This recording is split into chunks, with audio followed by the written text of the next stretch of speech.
রিক্সা চালান না বেড়ার বউয়ে খালি প্রত্যেকদিন জ্ঞানের করে 2 ঘন্টা খেত করতেন পারেন না? 2 ঘন্টা খেত করলে 2 লাখ খেয়ার হয়, 2 লাখ ধান হয়। মানুষ সকলে ধান লাড়ে সারে, ধান সিদ্ধ করে ফিডা খায়। আমার কি খারাপ লাগে, 2 লাখ খেয়াল লইতে পারি না, শৈল কুটকুড়ায় না, কিচ্ছু না। 2 ঘন্টা খেত করবেন তে জ্বালায়, বউয়ের জ্বালায় 2 ঘন্টা খেত করছে। লাগানোর বেলা লাগাই দিয়েছে, তে গিয়ে রিক্সা চালাইতে খেত যাবো কমলা। এর ভিতরে গিয়া খেতের ভিতরে দলে ধান গাছে আর দলে সমান প্রতিযোগিতায় দলে জিতছে। ধান গাছ তল ফুড়ে গেছে গা। আরেকবার ডাক দেখো, ভাবি তো কিতা কয় ভাইসাবে দি ধান গাছ লাগাইছে, ঘাসের লাগে দি ধান গাছ দেখা যায় না। তো আচ্ছা যাই হোক, তে খাইতে আইসে পরে আপনি গৃহস্থ করছেন দেখে আপনি রাগ হইয়া খেতের কান্নার যান না।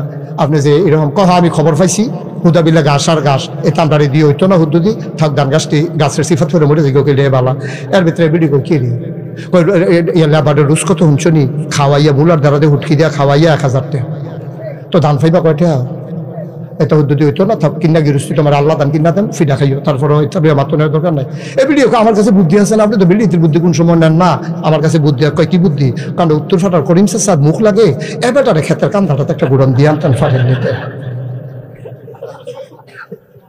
করিম স্যার বাদ দিয়া কয় চাচা ওই আপনারা বউয়ে ফিডা বানাইছে কইছে দুগলা খাইতেন।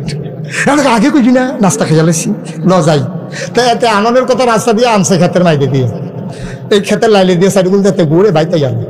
বেড়ায় কি তারে তুই এই ক্ষেতের সাইডগুলো গুরুস করতে দান্ডি লাগাইছিলাম। কহ তুই কি গৃহস্থী করছ? কয় না চাচা এমনি ওই আমরা বউয়ে কয় 2 ঘন্টা লাগাইছিলাম আর কি। কয় তো এইটা কি তোর ক্ষেত? কহ আর এটা কিতা করছ? ধান গাছে ঘাসি দিয়ে একটা ফেস্তা গিয়ে কয় এটা লেগে তো আপনার আনছি। এবার কতক্ষণ সাইয়া থেকে কয় আমিও তো চিন্তা করতেছি এত ঘাসের ভিতরে ধান গাছটি রইছে কেমনে।